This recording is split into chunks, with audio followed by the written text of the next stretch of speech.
Yo, hello Scorpio, happy June. Sorry that this one is a little bit late. I went to beautiful Hawaii and I wanted to film there for the other 6 videos, but the timing and everything didn't work out for that. Um, so that was the Five of Swords that just flipped over. So Scorpio, let's get to it. Okay, still the beginning of June. We're still getting it in. All right, so here we go. So let's lay out these cards and see what they have to say. Look at that. They want to jump right out to you guys. I like it. So let's call out what the cards are and then get it going. So we have the Six of Cups, Seven of Coins, Eight of Staves, Nine of Cups. We have the Three of Staves, the Three of Cups. We have the Nine of Swords, Eight of Coins, and the Wheel of Fortune, Major Arcana. Okay, that's the only Major Arcana. Then we have the Knight of Coins. So a lot of times when I read for people, they like to write down the cards, write down the message, and so on. So the Six of Coins represents thinking about the past, okay? Thinking about things that from your childhood. It also talks about the parent wanting to protect the child from the negativity of the world, right? One of the oldest definitions in this tarot deck, okay? So in making this card, we really researched a lot of the meanings of it and the ancient meanings of it and the ones that kind of survived to popular day. But it talks about nostalgia, right? Thinking of the past and how good it was, the childhood. Um, right? But it also talks about, which is really important, about the mother protecting the child from all the horrible things of the world. So maybe needing to protect yourself from all the negativity in the world right now and thinking of a nicer time. And really, that message in the card is like saying, you know what? I need to create my own positivity right now in my life. And that's a very powerful way of looking at it. Okay. And then we have the Seven of Coins, and it's all about doing the work and then the waiting process of the next step that needs to happen. So think about what work needs to be done. You'll probably get it done ahead of time or in good time, and then what to do during the waiting process. So whenever I get this card, intuitively, it's telling me research what you need to do, research your options. That way you're not just sitting around waiting on somebody else. You know, like I'm a very forward person. Like I don't like to wait around on anyone for anything. I'm a doer. I was raised that way. Like I like to do things myself, get them done. And to know various ways of getting it done. So we have Eight of Staves, which is that energy of moving forward or things happening quickly. So really preparing yourself before your schedule gets chaotic is what I interpret this to mean. The Six of Staves represents a celebration. I feel that in this reading, this represents you celebrating yourself, okay? Celebrating what good you have done and what you need to do.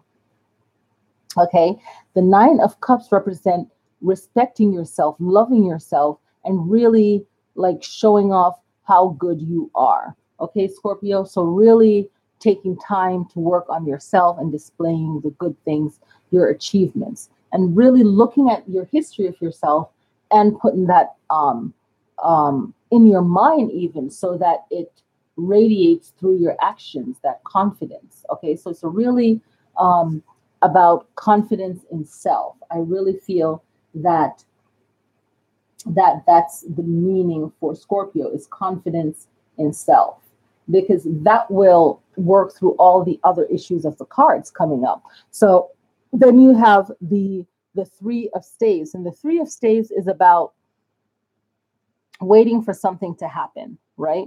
Um, are you going to wait for something to happen or are you going to go out there and make it happen? So think about that.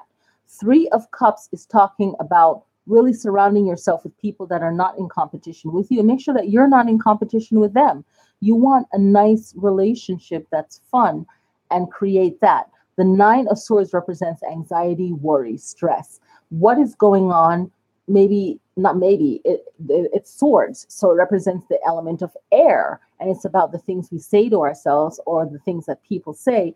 Either way, not allowing ourselves to take things impersonally, whether the person meant it to be personal towards you or you're being an ass to yourself and you're being personal to yourself. It doesn't matter.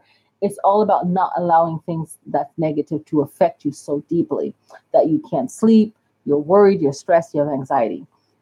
The Eight of Coins is all about preparation and gaining knowledge. Where can you prepare in your life? Right where the Seven of Coins back there was talking about. How can you prepare in your life?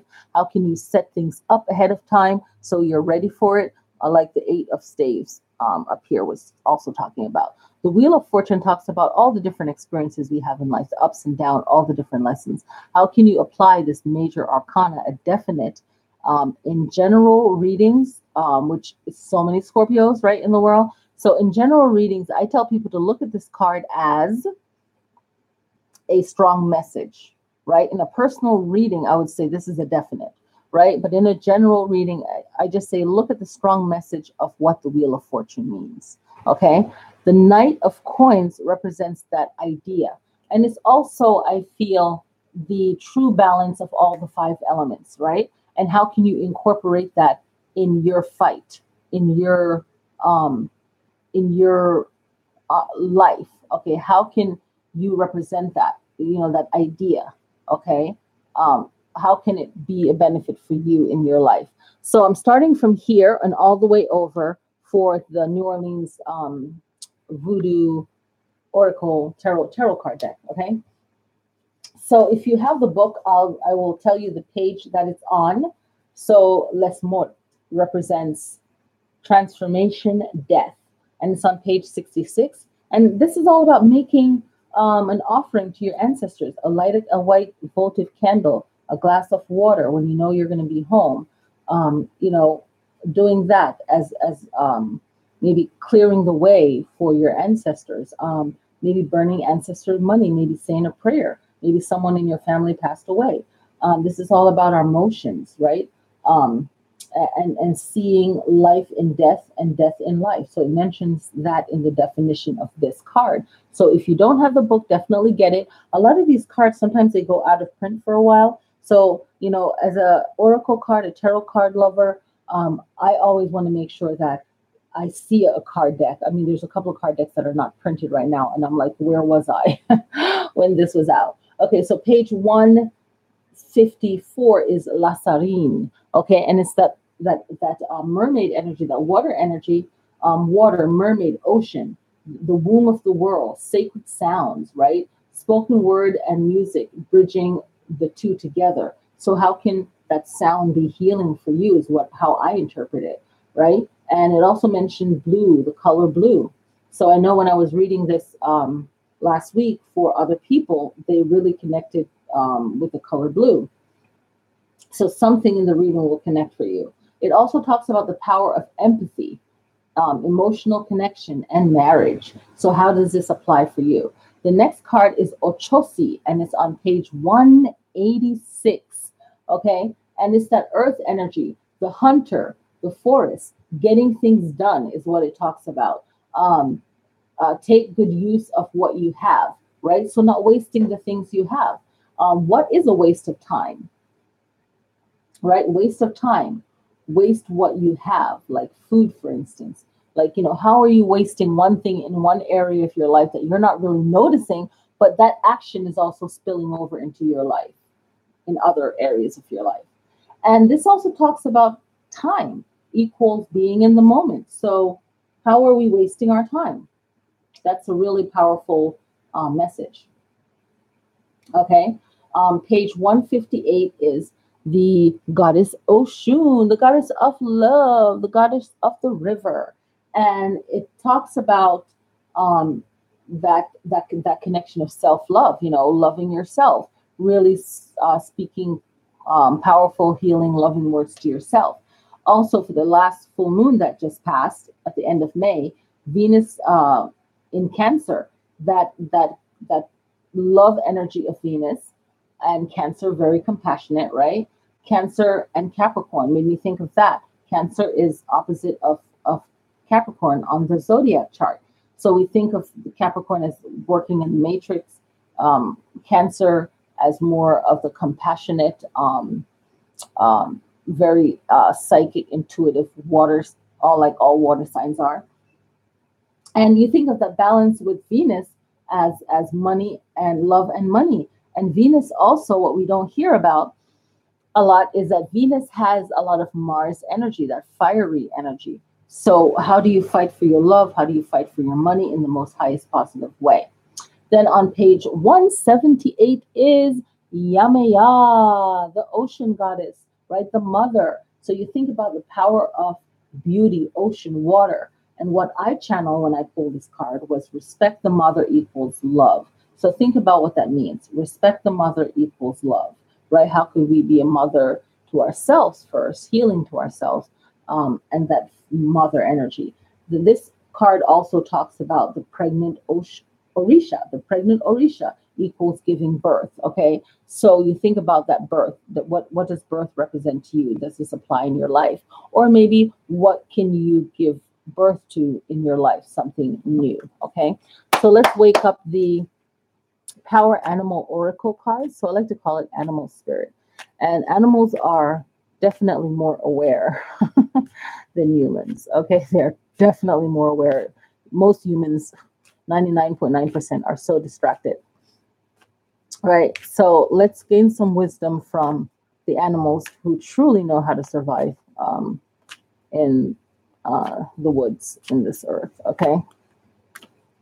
So let's find one for Scorpio. Oh, Swan, Grace. Hello. Okay. So the Swan energy is all about grace. Appreciate the beauty inside and all around you. Okay, I like that. So we had Oshun, we had Yamia, all about that love, that beauty around us. So sometimes when things get deep, the way I interpret it, deep, heavy, stressful, we have to just take a moment and breathe and really incorporate grace in our life. And then look up the definition of the word grace and what it means. And then, how can you incorporate that in your life? So additional association with the swan represented here is peace, right? Elegance, purity, and innocence. Again, so that's peace, elegance, purity, and innocence. And instead of the superficial reason, I want to focus on the spiritual reason, right? The actual emotion, the way that you make yourself feel, the way that a person makes you feel is more important really than how something looks, right? Just the way that something looks doesn't mean it's good. Okay, so what does grace mean? And really look into that and see how you can apply that into your life. So thank you very much, Scorpio. Happy June. And thank you guys for being patient for this video. And I'll see you guys next time.